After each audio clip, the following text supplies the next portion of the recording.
بسم اللہ الرحمن الرحیم۔ گفتگو کتاب طہارت میں، اور انہوں نے فرمایا کہ طہارات 3 قسم کی ہیں جن سے ہم بحث کرنا چاہتے ہیں۔ پہلی قسم وضو، جس کا بحث کل کمپلیٹ ہو گیا، اور استطرادن پھر مطہرات، نجاسات، احکام تخلی یہ سب گزر چکے۔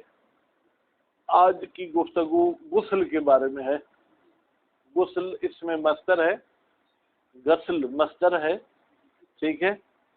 فرماتے ہیں کہ جیسے موجبات وضو تھے، جن چیزوں کی وجہ سے وضو واجب ہوتا ہے، اسی طریقے سے آپ ہمیں وہ چیزیں بتائیں جن کی وجہ سے غسل واجب ہوتا ہے۔ فرماتے وہ 6 ہیں۔ کتنی ہیں؟ 6۔ ان میں سے 3 ایسی چیزیں ہیں جو مشترک ہیں مرد اور عورت میں، اور 3 چیزیں ایسی ہیں جو مخصوص ہیں عورت کے ساتھ۔ بات واضح ہوگی؟ البتہ ایک اور غسل ہے جو خدا کی طرف سے واجب نہیں ہوتا، بلکہ اگر ہم نظر عہد وغیرہ کر لیں تو واجب ہے، ورنہ وہ واجب نہیں۔ تو آپ ایک لحاظ سے 6 غسل بھی کہہ سکتے ہیں، اگر نظر عہد والے کو بھی شامل کریں تو پھر 7 غسل بھی کہہ سکتے ہیں۔ سب سے پہلا غسل جو ہے کیا ہے؟ وہ جنابت۔ یہ غسل جنابت کیا ہے اور کب واجب ہوتا ہے؟ انجام دینے کا طریقہ تو آج نہیں پڑھیں گے، وہ بعد میں پڑھیں گے۔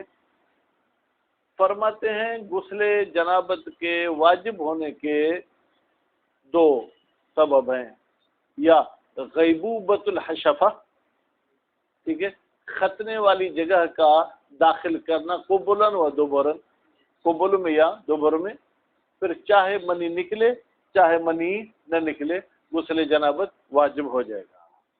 بات واضح ہو گئی؟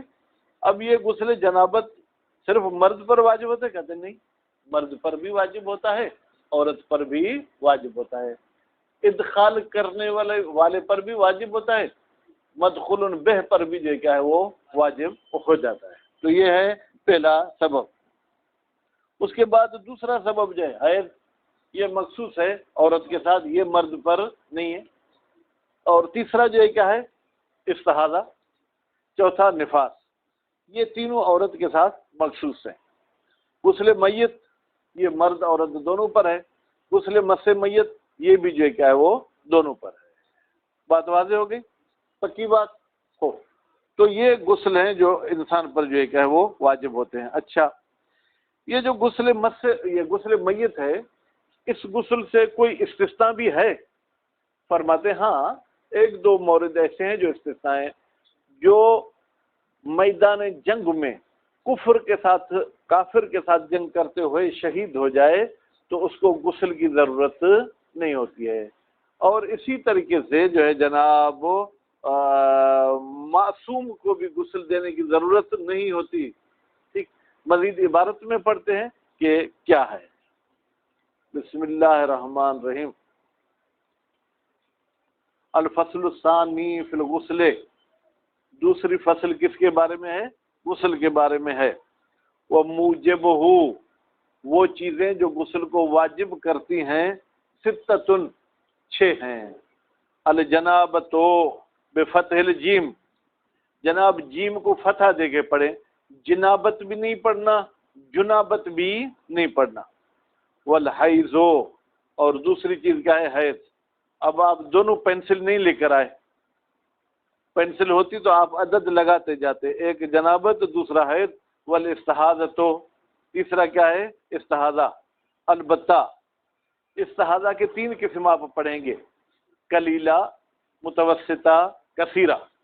ٹھیک، ہر ایک کی وضاحت بھی وہاں بتا دیں گے، بہرحال یہاں یہ بتا رہے ہیں غمس القطنۃ، جب وہ خون اس کپاس کے اندر، روئی کے اندر جائے، کیونکہ جیسے پیمپر آج کل بچوں کو دیتے ہیں، اس طریقے سے عورتوں کو بھی جب وہ مخصوص ایام میں خون آتا ہے تو وہ اپنے جو ہے کیا ہے مخصوص جگہ پر وہ کپاس اور روئی رکھتی ہیں۔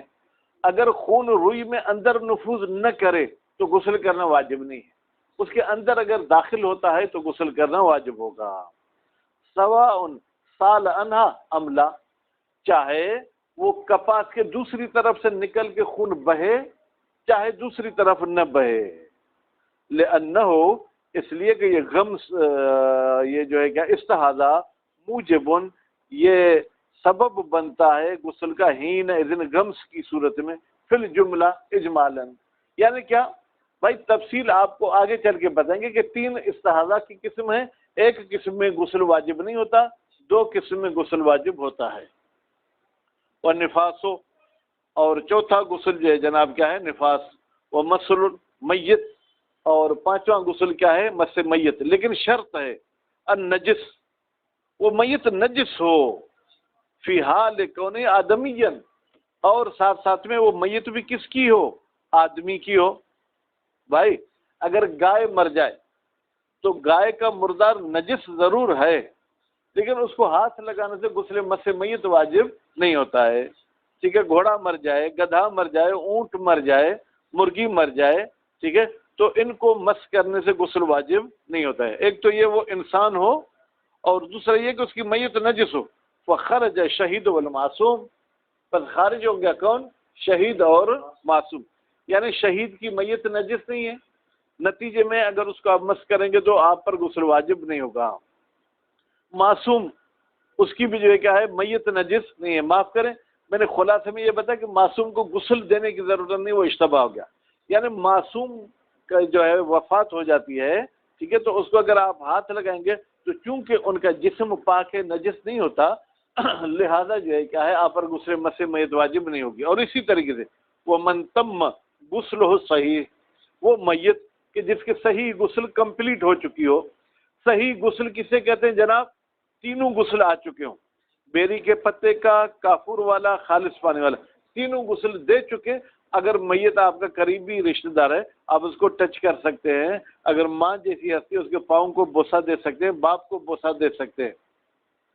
وَإِنْ كَانَ الْغُسْلُ مُتَقَدِّمًا عَلَى الْمَوْتِ، اگرچہ غسل مرنے سے پہلے ہی کیوں نہ کیا ہو. کیا ایسے ہو سکتا ہے کہ کوئی شخص مرنے سے پہلے غسل میت کر لے؟ کبھی سنا ہے؟ آپ نے بھی نہیں سنا ہوگا. ٹھیک ہے، یہ وہ بندہ ہے جس کو کسی سزا کے طور پر پھانسی پہ لٹکایا جاتا ہے، تو اس کو کہتے ہیں کہ آپ مرنے سے پہلے ہی اپنا غسل کر لو. وہ مرنے سے پہلے ہی اپنا غسل میت کر لے گا، پھانسی کے اتارنے کے بعد اسے غسل دینے کی ضرورت نہیں ہے. وَإِنْ كَانَ الْغُسْلُ مُتَقَدِّمًا عَلَى الْمَوْتِ، اگرچہ غسل جو ہے کیا ہو وہ مقدم ہو کس پر؟ موت پر. جیسے کمن قدمہ، وہ شخص، من سے مراد کیا؟ وہ شخص. قدمہ، قدمہ میں ایک ہوا کی ضمیر مستتر ہے جو من کی طرف جا رہی ہے، ہو کی ضمیر مشاہد صاحب غسل کی طرف جا رہی ہے. وہ شخص جس نے غسل کو مقدم کیا ہے لیقتل، تاکہ اسے قتل کیا جائے. فقتل، اور غسل کے بعد پھر اسے قتل بھی کیا گیا. بسبب الذی اغتسل له، اسی جرم میں جس کے لیے اس نے غسل کیا تھا. توجہ، اس نے 2 جرم کیے تھے. ٹھیک ہے، فرض کریں کسی کو قتل بھی کیا تھا، کسی کی عزت بھی لوٹی تھی. ابھی قتل والا کیس ثابت نہیں ہوا تھا، عزت لوٹنے والا کیس ثابت ہو گیا. حاکم شرع نے کہا کہ اس کو پھانسی دو کیونکہ اس نے کسی کی عزت لوٹی ہے. اس نے اب غسل بھی کیا کہ مجھے عزت لوٹنے والی سزا مل رہی ہے، لیکن وہ مقتول کے رشتہ دار ہیں، انہوں نے اس کو گولی لگا دی کہ اس نے ہمارے باپ کو قتل کیا تھا. اب اس کا میت نجس ہے. کیوں؟ اس لیے کہ اس نے غسل میت کیا تھا عزت لوٹنے والی سزا بھوگنے کے لیے، لیکن اس کو جو ہے کسی اور جرم میں قتل کیا گیا. کمن قدمہ، جیسے وہ شخص جو غسل کو مقدم کرتا ہے. کیوں مقدم کرتا ہے؟ لیقتل، تاکہ اسے قتل کیا جائے. فقتل، پھر اس کو قتل بھی کیا گیا. بسبب الذی اغتسل له، اسی سبب کی وجہ سے جس کے لیے اس نے غسل کیا تھا. وخرج بالآدمی غیر الآدمی، کہتے ہیں ہم نے یہ کہا تھا نا کہ میت آدمی کی ہونی چاہیے. بھائی واقعی یہ دینی تعلیم ہمیں بہت کچھ سکھاتی ہے، الفاظ میں بھی بہت کچھ سکھاتی ہے. آدمی کی میت، آدمی کی میت، آدمی کی قید کیوں لگے؟ تاکہ غیر آدمی کو خارج کر دے. گائے، بیل، گھوڑے، کھچر، گدھے، ان کی میت جو ہے کیا ہے مس میت کا سبب نہیں بنتی. من المیتات الحیوانیہ فإنها، بالتحقیق حیوانی میتات مردار، وإن كانت نجسۃ، نجس ہوتے ہیں، الا ان مسها لا يوجب غسلا، صرف یہ ہے کہ ان کو اگر آپ ٹچ کریں گے تو یہ غسل کا سبب نہیں بنیں گے، بلکہ یہ میتات، یہ کی ضمیر کہاں جائے گی؟ بھائی کل آپ دونوں کو پینسل لے آنی ہے مشاہد، نہیں تو پھر جرمانہ لگے گا۔ بلکہ یہ مردار حیوان جو ہے کیا ہے، نجس ہیں کہ غیر میتات من النجاسات، جیسے پیشاب پاخانہ نجس ہے تو صرف پیشاب میں آپ وہی جگہ دھوئیں گے جہاں پر وہ نجس ہوئی ہے، غسل کرنے کی ضرورت نہیں ہے۔ پھر اصح القولین وقیل، بھائی دو قول میں سے اصح قول یہ ہے کہ حیوانات کے مردار کو اگر آپ نے ٹچ کیا تو نجس ہوگا آپ کا ہاتھ، غسل کی ضرورت نہیں ہے۔ دو قول میں سے اصح قول یعنی اچھا قول یہی ہے، لیکن وقیل یجب غسل ما مسہا، ایک قول کہتے ہیں واجب ہے دھونا ما اس حصے کو، مسہا جس نے حیوانی مردار کو ہاتھ لگایا ہے، وَإِن لَمْ يَكُنْ بِرُطُوبَةٍ گیلا نہ بھی ہو۔ حالانکہ ہم نے کیا کہا کہ نجاست اس وقت منتقل ہوتی ہے جب وہ نجس چیز گیلی ہو یا آپ جو اس کو لگا رہے ہیں وہ چیز گیلی ہو۔ یہ کہہ رہے ہیں آپ کا ہاتھ بھی خشک ہے، وہ جانور بھی خشک ہے، اگر ابھی بھی ہاتھ لگیں گے تو آپ کے ہاتھ کو دھونے کی ضرورت پڑے گی۔ والموت، یہ والموت بیٹا اوپر ہے تو بولے غسل کے سبب کتنے ہیں؟ 6، ان میں سے ایک جو کیا ہے چھٹی موت ہے۔ کون سی موت؟ المعہود شرعن، وہ موت جو شرعی موت ہوتی ہے، ٹھیک ہے، وہ موت المسلم، شرعی موت کس کی ہوتی ہے؟ مسلمان کی۔ ومن بحکم المسلم، یا وہ شخص جو مسلم کے جو ہے کیا ہے حکم میں ہے۔ مسلم کے حکم میں کون ہے؟ مسلم کا بچہ اور پاگل اور وہ شخص جو اسلامی شہر میں مردہ پایا جائے، ٹھیک ہے، تو اس کو بھی ہم مسلمان سمجھیں گے، غیر شہید لیکن وہ شہید نہ ہو۔ وہ مجھے بولے جنابت، جناب کیا ہوا بھائی؟ پڑھے نا ابھی بھائی 12 منٹ کا درس ہوا ہے، اب آپ کہہ رہے کافی ہے۔ صلی اللہ علیہ محمد وعلیہ وسلم۔